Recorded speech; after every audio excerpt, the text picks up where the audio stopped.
Hi everybody, welcome back to the Book Thief Book Club. We are on week 13. Can you believe it? Like Sasha, it's been 13 weeks already.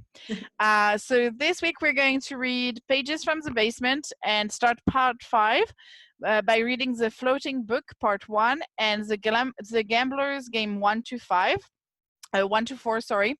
We'll keep 5 for next week because it's a very long chapter and we didn't want to lose you on the way. And we'll have some questions as per usual. And that's it. Sasha, anything to say other than what you're going to say in French? D'accord. Alors, c'est la 13e semaine de notre club de lecture pour la voleuse de livres. Et aujourd'hui, on va lire Page du sous-sol. Et ensuite, on va commencer partie 5 avec le livre flottant, partie 1. Et ensuite, on va commencer le chapitre intitulé Les joueurs, mais on va seulement lire partie 1, 2, 3 et 4. Il y a 5, 6 et 7, mais ça serait pour la semaine prochaine parce que c'est un peu trop long pour nous de lire tout aujourd'hui et on ne veut pas vous perdre et tout le monde. On ne veut pas que vous vous endormiez si vous ne pouvez pas payer attention pour tellement longtemps. Alors, ensuite, on aurait des questions comme d'habitude et je vais passer à Julie pour commencer. So today we're going to do things a little bit differently. So I'll start reading the chapter, but my English version has illustrations of Mac's drawings. So I will be sharing my screen so you guys can see it as I read the illustration.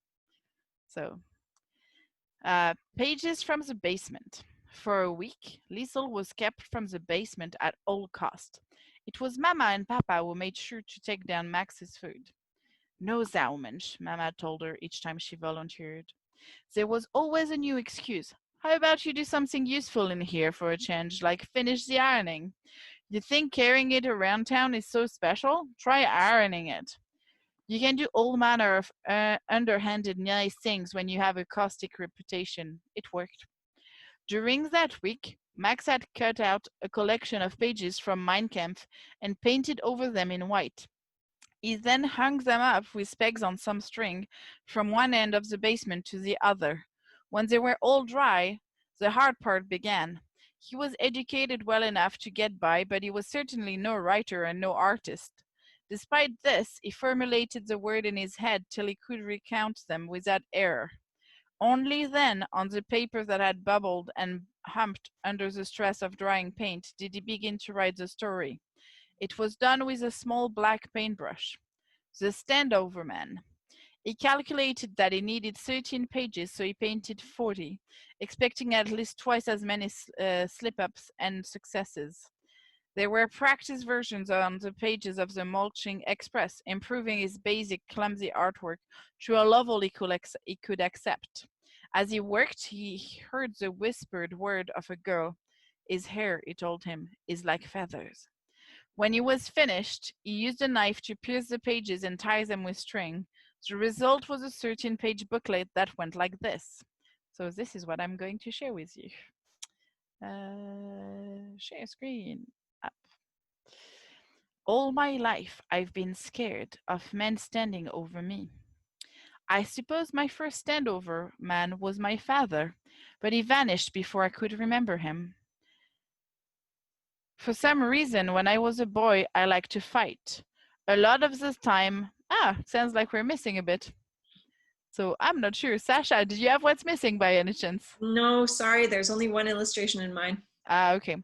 Many years later, I needed to hide. I tried not to sleep because I was afraid of who might be there when I woke up. But I was lucky, it was always my friend. When I was hiding, I dreamt of a certain man.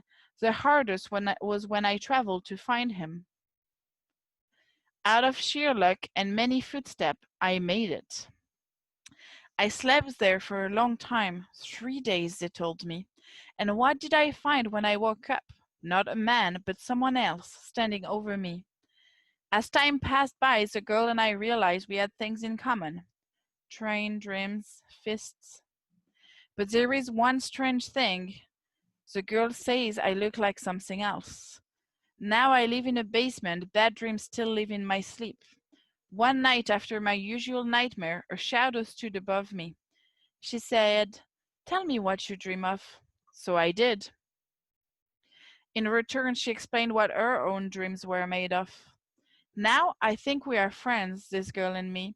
On her birthday, it was she who gave a gift to me.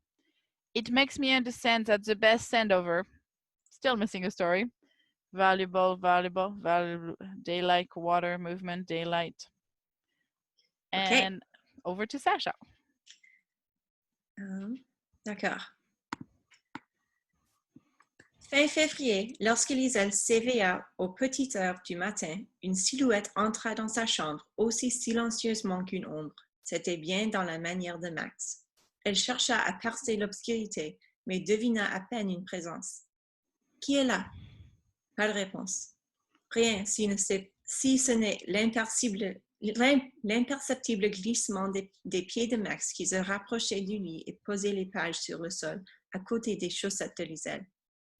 Il y eut un très léger froissement de papier lorsque l'une d'elles s'enroula sur elle-même. Qui est là? Cette fois, une voix répondit. Liesel était incapable de savoir d'où elle provenait exactement. L'importance était que les mots lui parvenaient. Il venait s'agenouiller auprès du lit. Un petit cadeau d'anniversaire avec un peu de retard. Regarde à ton réveil. Bonne nuit. Elle resta quelque temps entre veille et sommeil, incapable de dire si elle n'avait pas rêvé. Au matin, lorsqu'elle se leva, elle aperçut les pages posées sur le sol. Elle se baissa et les ramassa, écoutant le froissement du papier entre ses mains mal réveillées. Toute ma vie, j'ai eu peur d'hommes penchés sur moi. Les pages, quand elle les tournait, faisaient du bruit, comme si elles entouraient l'histoire d'électricité statique. 3 jours, paraît-il, et qui j'ai trouvé à mon réveil penché sur moi? Les pages de Mein Kampf qui avaient été effacées, étouffées, suffoquées sous la peinture. Alors j'ai compris que l'homme le plus formidable qui se soit penché sur moi, ce n'est pas un homme.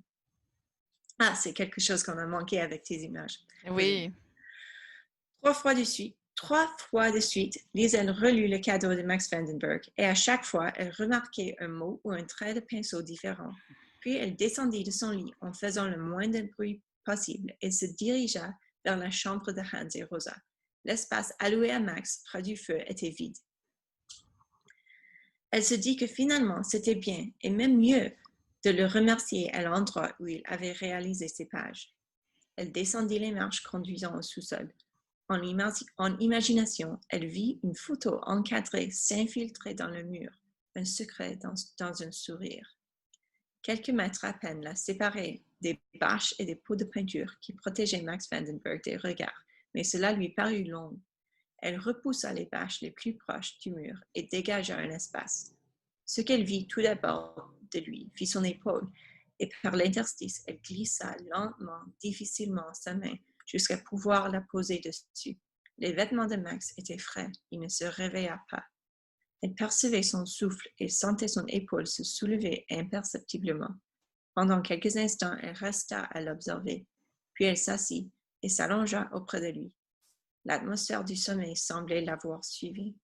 Les mots griffonnés lorsqu'elle apprenait à lire étaient là, sur le mur près de l'escalier, suaves et tracés d'une main enfantine. Sous leur regard, le juif se cachait et la fillette, qui avait la main posée sur son épaule, dormait et respirait. Poumon allemand, poumon juif.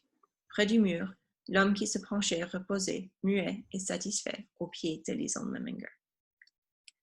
Alors, j'ai les questions pour ce chapitre, et c'est qu'est-ce que les pages du sous-sol nous disent au sujet de Max? So we're going to continue with part 5. I think there are at least 10 parts in that book, maybe more, right? The Whistler, featuring a floating book, The Gamblers, A Small Ghost, 2 haircuts, Rudy's Youth, Losers and Sketches, A Whistler and Some Shoes, 3 acts of stupidity, and a frightened boy with frozen legs. The Floating Book, Part 1. A book floated down the Emperor River. A boy jumped in, caught up to it, and held it in his right hand. He grinned. He stood waist deep in the icy Decemberish water. How about a kiss, Salmon? She said. The surrounding air was lovely, gorgeous, nauseating cold, not to mention the concrete ache of the water thickening from his toes to his hips. How about a kiss? How about a kiss? Poor Rudy. A small announcement about Rudy Steiner. He didn't deserve to die the way he did. In your visions, you see the sloppy edges of paper still stuck to his fingers. You see a shivering blonde fringe. Preemptively, you conclude, as I would, that Rudy died that very same day, of hypothermia. He did not. Recollection like those merely remind me that he was not deserving of the fate that met him a little under 2 years later. On many counts, taking a boy like Rudy was robbery. So much life, so much to live for. Yet, somehow, I'm certain he would have loved to see the frightening rubble and the swelling of the sky on the night he passed away. He'd have cried and turned and smiled if only he could have seen the book thief on her hands and knees next to his decimated body. He'd have been glad to witness her kissing his dusty, bomb-hit lips. Yes, I know it. In the darkness of my dark beating heart, I know. He'd have loved it, all right. You see, even death has a heart. And my question for this chapter is, what do you think death is already telling us about Rudy's death? Les joueurs, un dé à 7 faces.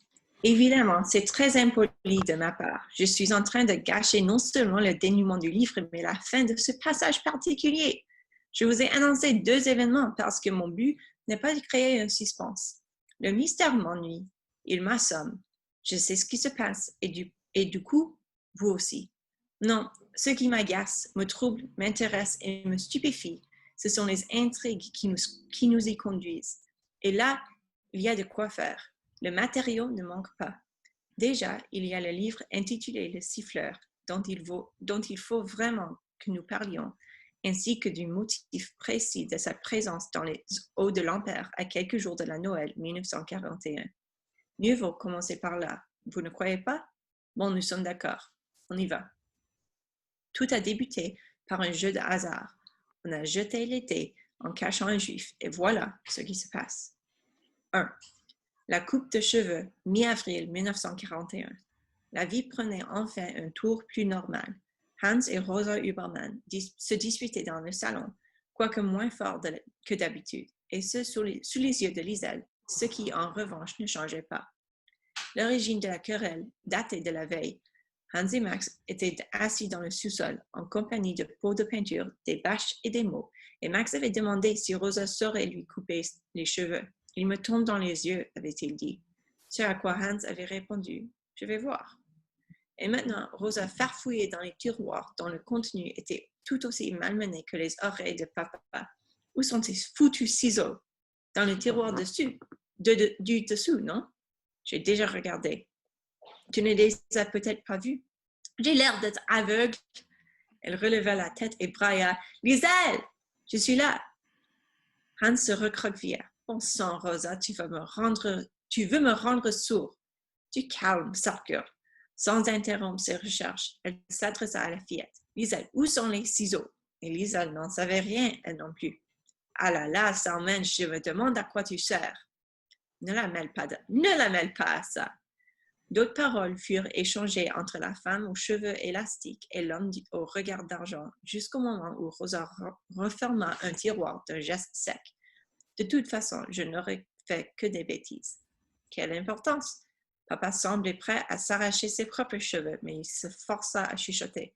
Voyons, personne ne risque de le voir. Il s'apprêta à poursuivre, mais se tut en découvrant Max Vandenberg qui se tenait poliment sur le seuil, l'air embarrassé, avec ses cheveux comme des plumes. Max avait ses propres ciseaux à la main. Il s'avança, non pas vers Hans ou Rosa, mais vers la fillette de 12 ans. C'était la solution la plus sage. Ses lèvres tremblèrent quelques instants, puis il demanda « Tu veux bien ?»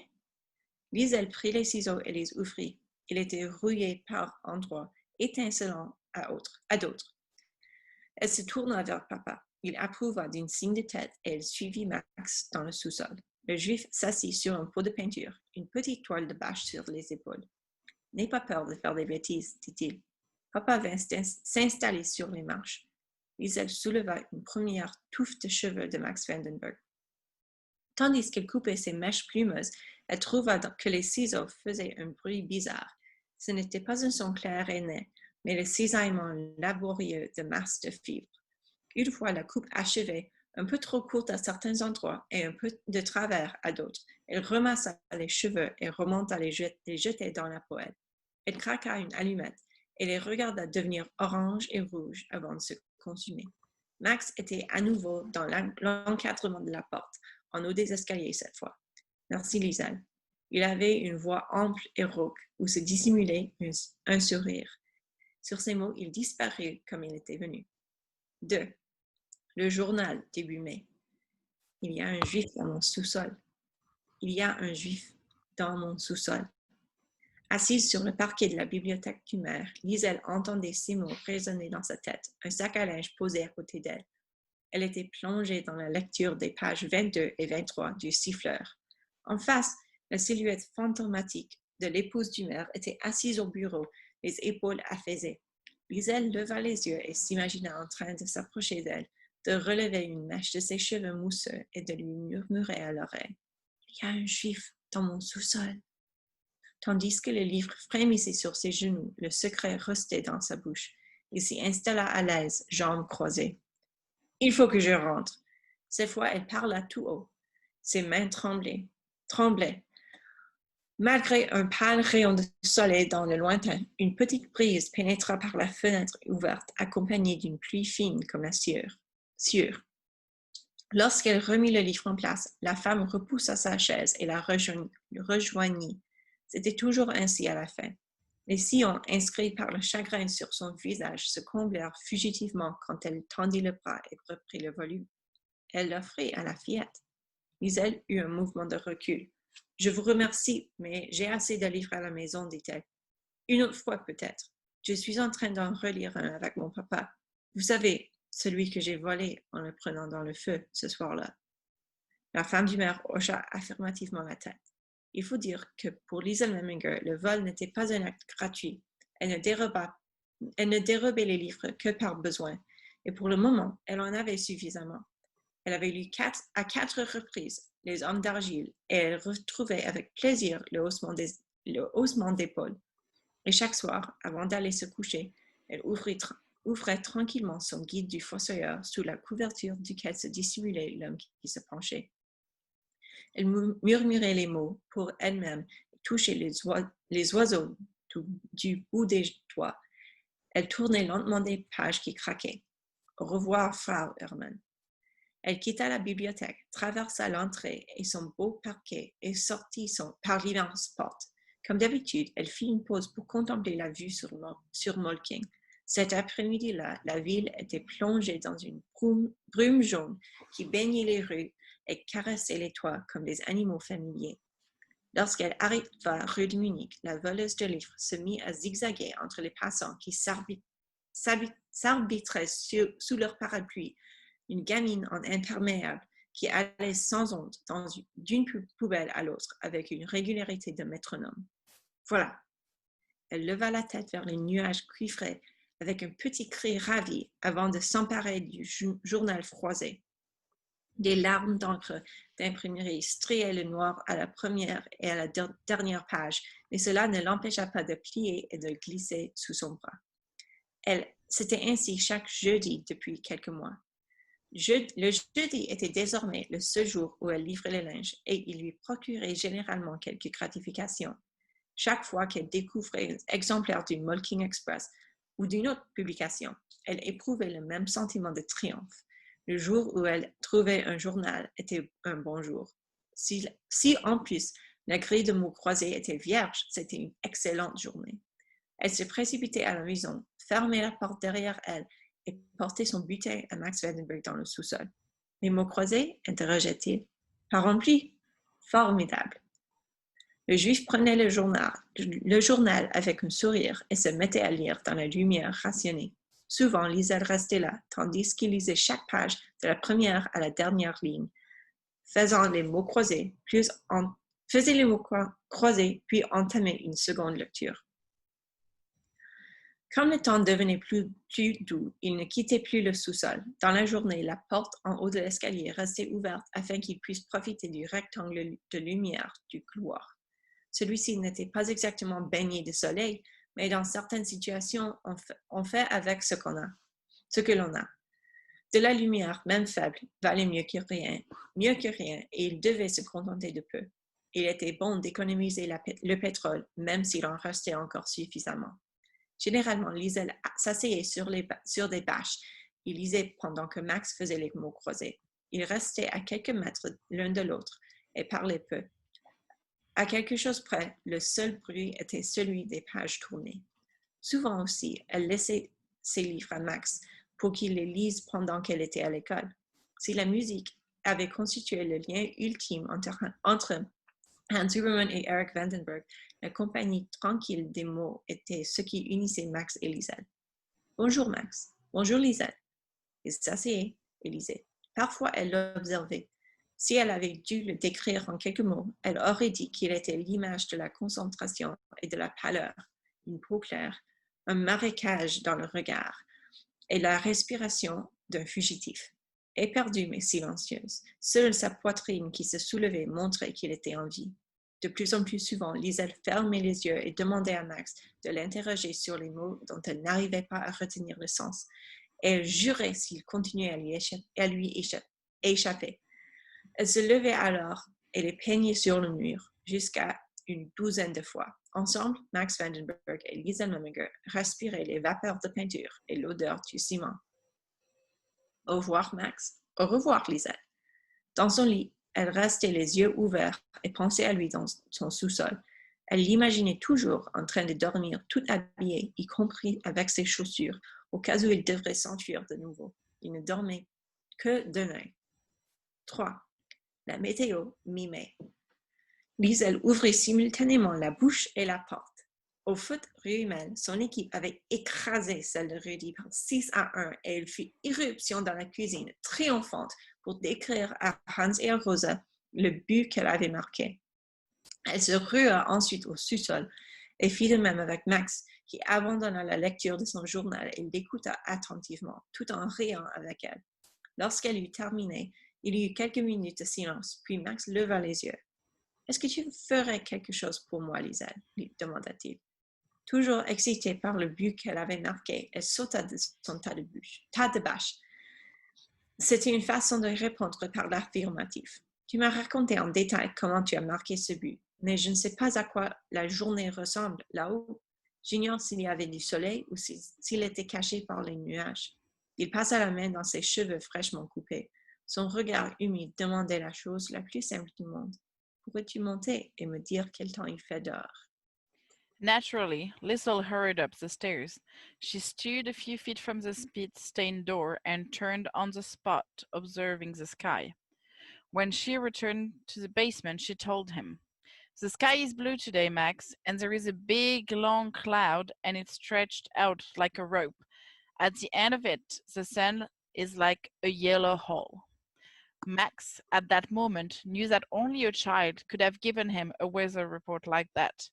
On the wall, he painted a long, tightly knotted rope with a dripping yellow sun at the end of it, as if you could dive right into it. On the ropey cloud, he drew two figures, a thin girl and a withering Jew, and they were walking, arms balanced toward that dripping sun.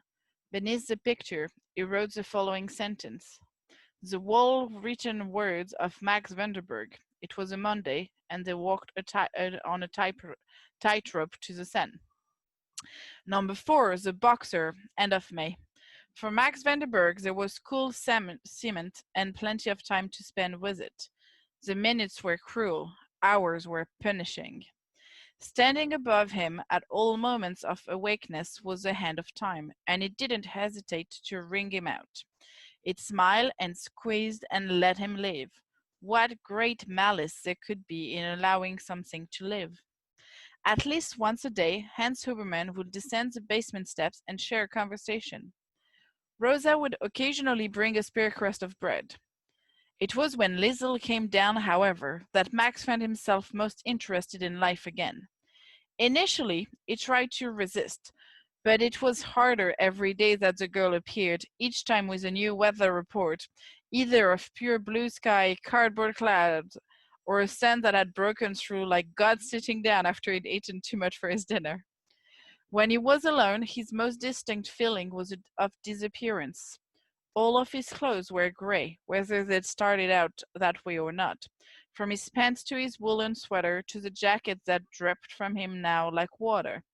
He often checked if his skin was flaking, for it was as if he were dissolving. What he needed was a series of new projects. The first was exercise. He started with push ups, lying stomach down on the cool basement floor, then hoisting himself up. It felt like his arms snapped at each elbow, and he envisaged his heart seeping out of him and dropping pathetically to the ground. As a teenager in Stuttgart, he could reach 50 push ups at a time. Now, at the age of 24, perhaps 15 pounds lighter than his usual weight, he could barely make it to 10. After a week, he was completing 3 sets, each of 16 push ups and 22 sit ups. When he was finished, he would sit again against the basement wall with his paint can friends, feeling his pulse in his teeth. His muscles felt like cake. He wondered at times if pushing himself like this was even worth it. Sometimes, though, when his heartbeat neutralized and his body became functional again, he would turn off the lamp and stand in the darkness of the basement. He was 24, but he could still fantasize. In the blue corner, he quietly commentated, we have the champion of the world, the Aryan masterpiece, the Fuhrer. He breathed and turned. And in the red corner, we have the Jewish rat-faced challenger, Max Vandenberg. Around him, it all materialized. White light lowered itself into a boxing ring, and a crowd stood and murmured that magical sound of many people talking all at once. How could every person there have so much to say at the same time? The ring itself was perfect. Perfect canvas, lovely ropes. Even the stray hairs of each thickened strings were flawless, gleaming in the tight white light. The room smelled like cigarettes and beer. Diagonally across, Adolf Hitler stood in the corner with his entourage. His legs poked out from a red and white robe with a black swastika burned into its back. His mustache was knitted to his face. Words were whispered to him from his trainer, Goebbels. He bounced foot to foot and he smiled. He smiled loudest when the ring announcer listed his many achievements, which were all vociferously applauded by the adoring crowd. Undefeated, the ringmaster proclaimed. Over many a Jew and over any other threat to the German ideal. Führer, he concluded. We salute you. The crowd, mayhem. Next, when everyone had settled down, came the challenger. The ringmaster swung over toward Max, who stood alone in the challenger's corner. No robe, no entourage, just a lonely young Jew with dirty breath, a naked chest, and tired hands and feet. Naturally, his shorts were gray. He too moved from foot to foot, but it was kept at a minimum to conserve energy. He'd done a lot of sweating in the gym to make the weight. The challenger, sang the ringmaster off, and he paused for effect. Jewish blood! The crowd oohed like human ghouls, waiting in at. The rest of the speech was not heard. It was overrun with the abuse from the bleachers, and Max watched as his opponent was derobed and came to the middle to hear the rules and shake hands. Guten Tag, Herr Hitler, Max nodded, but the Führer only showed him his yellow teeth, then covered them up again with his lips. Gentlemen, a stout referee in black pants and a blue shirt began. A bow tie was fixed to his throat. First and foremost, we want a good, clean fight. He addressed only the Führer now. Unless, of course, Herr Hitler, you begin to lose. Should this occur, I will be quite willing to turn a blind eye to any unconscionable tactics you might employ to grind this piece of Jewish stench and filth into the canvas. He nodded with great courtesy. Is that clear? The Führer spoke his first word then. Crystal. To Max, the referee extended a warning. As for you, my Jewish chum, I'd watch my step very closely if I were you. Very closely indeed. And they were sent back to their respective corner. A brief quiet ensued. The bell. First out was the Fuhrer, awkward-legged and bony, running at Max and jabbing him firmly in the face. The crowd vibrated, the bell still in their ears, and their satisfied smiles hurdled the ropes.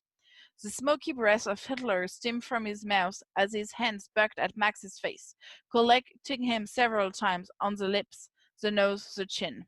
And Max had still not ventured out of his corner.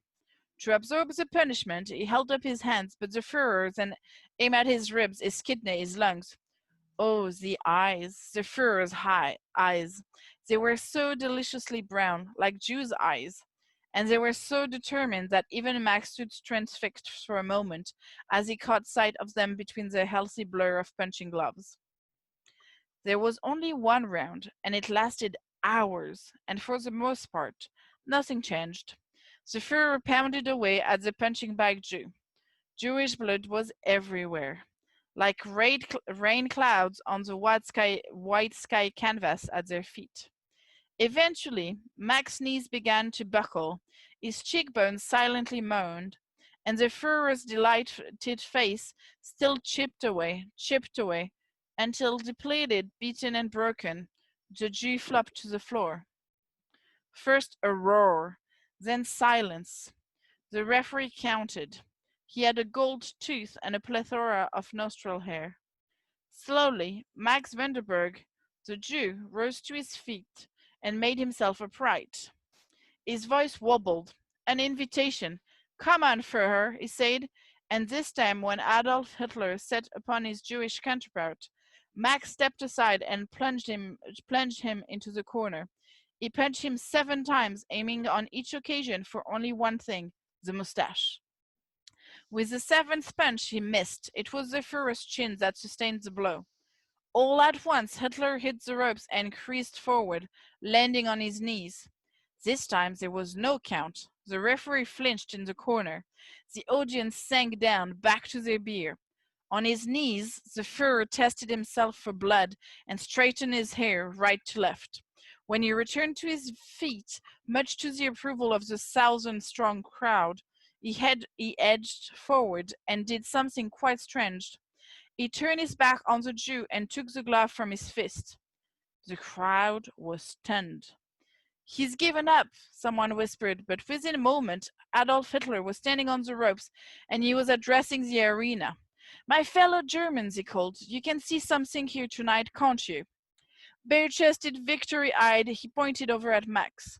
You can see that what we face is something far more sinister and powerful than we ever imagined. Can you see that? They answered, Yes, Führer. Can you see that this enemy has found its ways, its despicable ways, through our armor, and that clearly I cannot stand up here alone and fight him? The words were visible.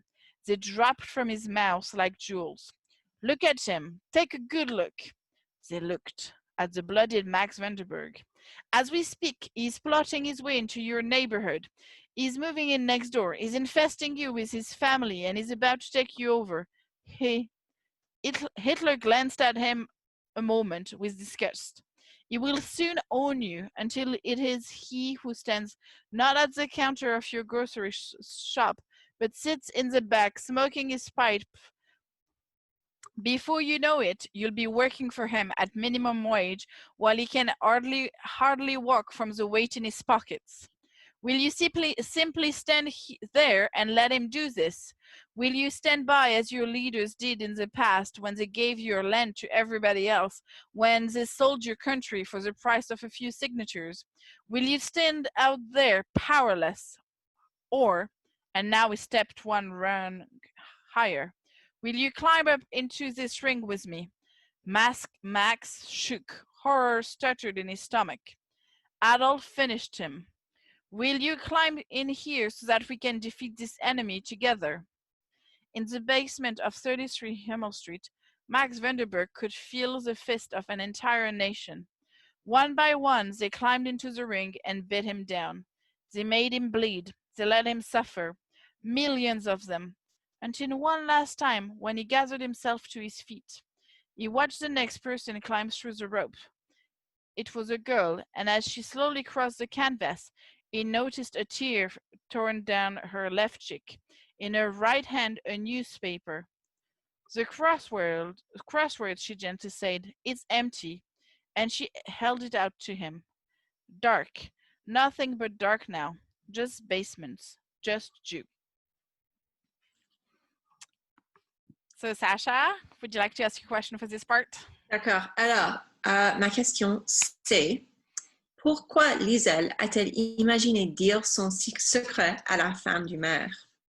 And my question is, what do you think Max daydreaming means? And that is the end for week 13. You will find the question and the list of the chapter in the description as per usual. And if you have any comments or questions, please post them in the comment and we'll happily respond. C'est la fin de notre 13e semaine. Les questions et les titres des chapitres sont dans la description comme d'habitude. S'il vous plaît, demandez des questions et nous allons vous répondre. Et à la semaine prochaine. Merci. Bye.